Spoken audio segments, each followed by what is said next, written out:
If you could just tell me your name. My name is Brenda Harris. Okay, and how did you get involved with the Atlanta student movement?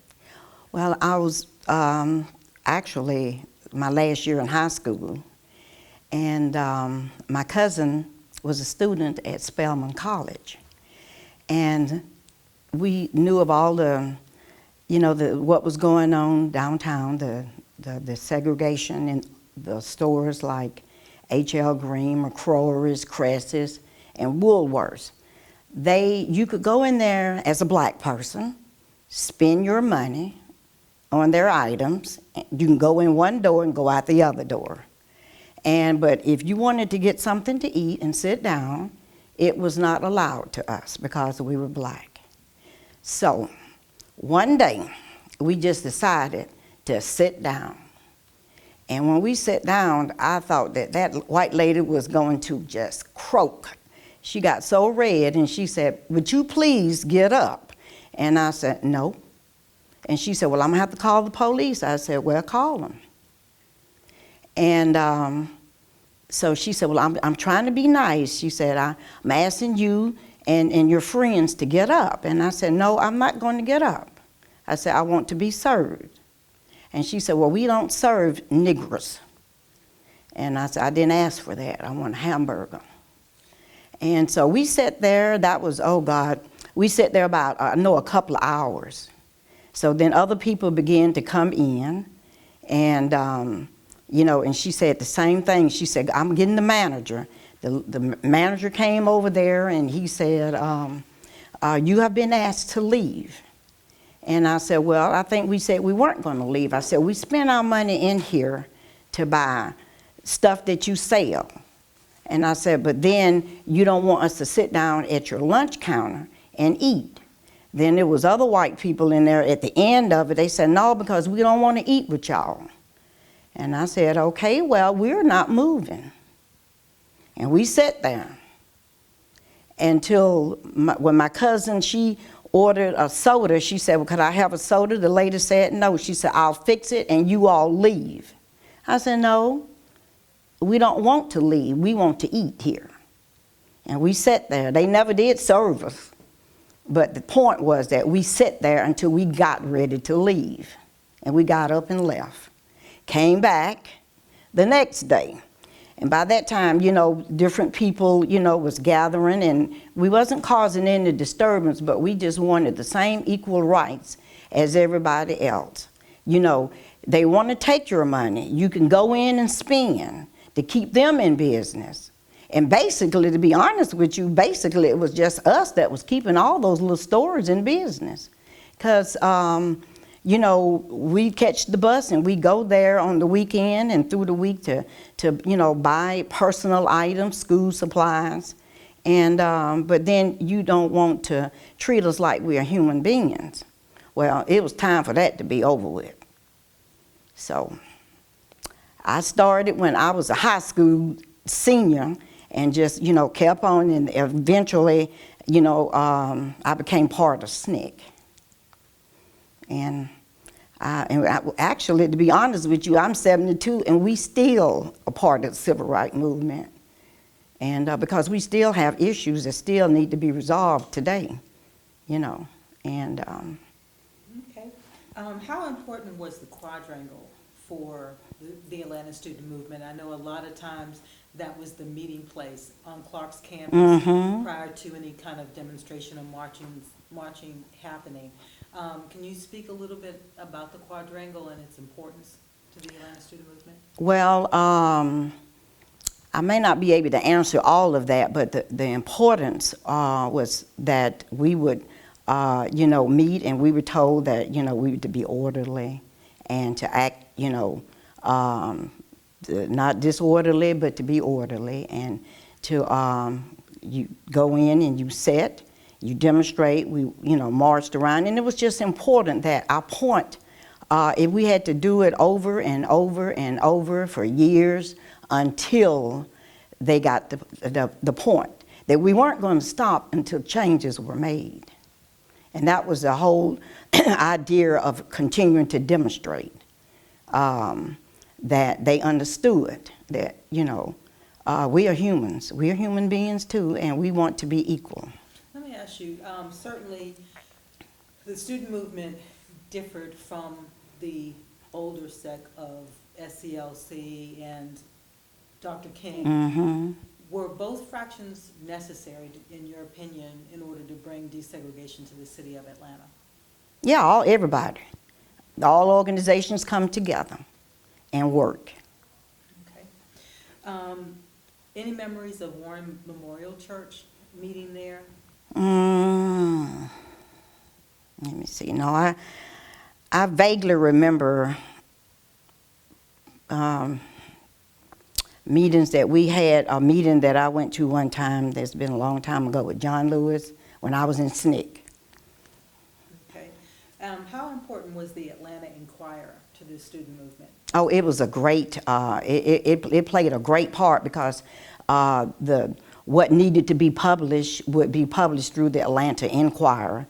And it was another newspaper that they had because, of course, the Atlanta Constitution and any other newspaper was not going to tell it like it was. They were not going to put emphasis on why, the demonstrations, the protests, the continuation of it until justice was done. So the Atlanta Inquirer was a great instrument, to get the message out and to print the truth. Let's talk a little bit about the desegregation of municipal facilities. I know that there was a particular case, Brown versus the City of Atlanta in 1962. How important, and do you have any memories as far as participating in any of the marches on any of the municipal facilities? I don't have any of them. Okay. And let's talk a little bit more about, I know you mentioned Woolworths, but picketing and the desegregation for example, the restaurants and any other open areas in the city of Atlanta, be it Leb's or the Magnolia Room or Fox Theater, any of those. Yeah, the Fox Theater. I can give you a lot of memories on that. I used to have to, as a little girl, I don't know if this is that important, but before they allowed us to go in the front door, we had to walk up all them 100 steps at the back door and go that way to go to a movie, and it was only allowed on Saturday at 10 o'clock for us, for people of color, black, the black American, to be able to go into the Fox. That is really something. My mother used to have to take me, and we would walk up those steps, and by the time we got up there, we were exhausted. So when the opportunity came, yes, we participated. I march.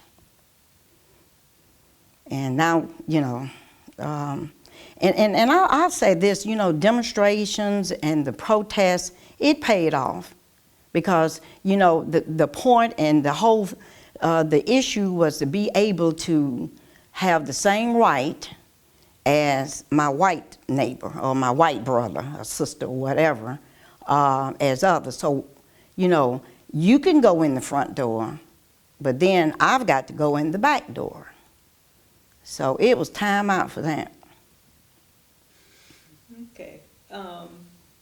Any recollection as far as the hotels demonstrating on?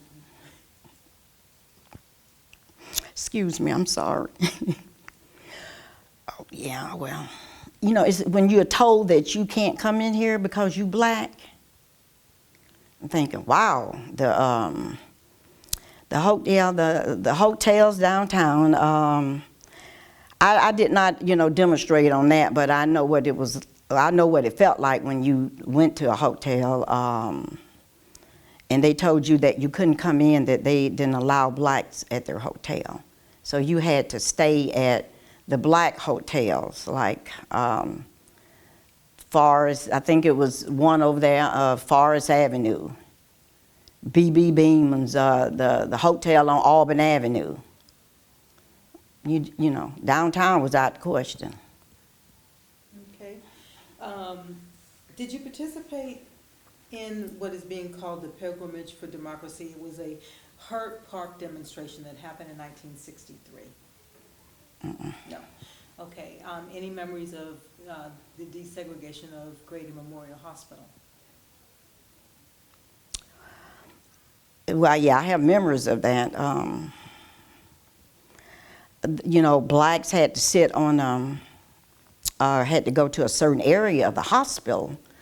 I was a little girl. I had asthma, and my mother would have to take me, you know, to around the corner and the back is what they call. And I also remember as when my son, he had asthma too, and I would take him to Grady, and we had to sit in that same area. We couldn't sit. It was desegregated. It was segregated. We had to go and sit in one end, and the whites sat on around the corner. So yes, I remember that. But you know, if you say, you know, the thing was, I think I made a comment one night. Well, why is it that, you know, I have to take my son around here, you know, and y'all gonna wait on that little white baby, you know? And the nurse said, well, he was here first. I said, no, he wasn't. And she said, well, ma'am, do you want to be waited on? And I said, yes. So I had to sit there. And I was glad when they, when it was integrated so that we would get the same medical treatment, as whites. Is there one instance that really stands out in your mind that was at the core of your participation for your wanting to help to bring about change to desegregate Atlanta? Is there one incident, racially motivated incident, that happened to you personally? Yes. Grady was one in being able to receive the same care of medical treatment as whites. Another was the police brutality, which we marched and demonstrated, that blacks were being beaten and before they were taken to jail and while they were in jail, which to me did not make any sense. That needed to be stopped, but even though it still happens today. And another was that, and you go to a restaurant and they tell you they'll put your food in a little cubby hole out in the back. And it was time out for that. It was time that if I could spend the same amount of money as the white person, then why not? I could sit down and be able to eat too. It's not that I just wanted to be friends or that just eat with you, but have the same, right and the same opportunity as you. I'm spending the same amount of money, maybe even more. And the other was riding the bus, and I had to sit in the back. And wasn't no white folks on the bus. So one day I just got up and sat up there, and the guy said, well, can't you read the sign? I said, mm-mm. He said, well, ma'am, he says, you supposed to be sitting in the back. I said, well, I don't see no white folks on here but you, and you driving. And he said, well, you need to obey. I said, no, I'm going to sit right here. I said, because where you fixing to drop me off, ain't no white folks down there. Because I live in Fast Street Bottom. So I'm going to sit right here until you get down there. And I said, now, we do want to do this peacefully. I said, you don't say nothing to me, and when I get off the bus, I won't have them say nothing to you. And that little man was so scared when I did get off that bus. He just he said, you don't have no respect or something. I said, well, neither do you. And I mean, I was a teenager, but I was just, I just was not going to be 20 years old and still couldn't go in places and still had to be told, no, you go to the end of the line, or you go to the end of in the back of a store. No, you can't come in here, Mm-mm. It was just time. it was time out, as they say, time out. Would you like to add anything? You know, I just, you know, I would just like to say that in the movement, when I was in the civil rights movement in SNCC, that I enjoyed the demonstrations and being able to work with some of the people that I had the opportunity to work with: John Lewis, Jim Foreman, Julian Bond, Ruby Doris, Jim Foreman's late wife, and it was just many, Stanley Wise, Porter, just, you know, all of my comrades, they're all deceased now. Stokely Carmichael, Rap Brown, you know, and all of them, because, you know, we had just decided it was, you know, we just weren't going to take this no more. You know, I wasn't going to, you know, kill nobody or hurt anybody, but it was just that I was going to stand my ground. And if I had to go to jail and sit in jail, that was okay too. To be able to give my kids and my grandkids and the kids that, you know, that's coming about now, the equal opportunity. You know, you don't have to fear. You know, God didn't give us the spirit of fear. So, you know, I just thank him that he protected us, he kept us. So I always will say that we were here for a reason. You know, so that's it. And I thank God I'm still here. Were you arrested? Mm-hmm. Oh. One time. Okay, let's hear about that one time. Well, downtown, you know, doing the lunch counters. Yeah, I did, you know, when she said that we're going to call the police. So. And they did, you know, so they, my cousin now, they put us in the little paddy wagon. And so when they found out how old I was, they couldn't take me to regular jail. They took me to juvenile. But, you know, and then I had to explain to my mama what was going on. And so she said, oh, okay. And my brother and them came and they said, well, you know, you have a record now. I said, that's okay. So I only, you know, got arrested one time, but it was worth it. But I got spit in my face several times, you know. People throwing stuff at you and making fun of you, but that was okay too. So I just learned to, you know, to just, our purpose was to not fight back, you know, was to be able to let them know that we were doing this, our intelligence and our behavior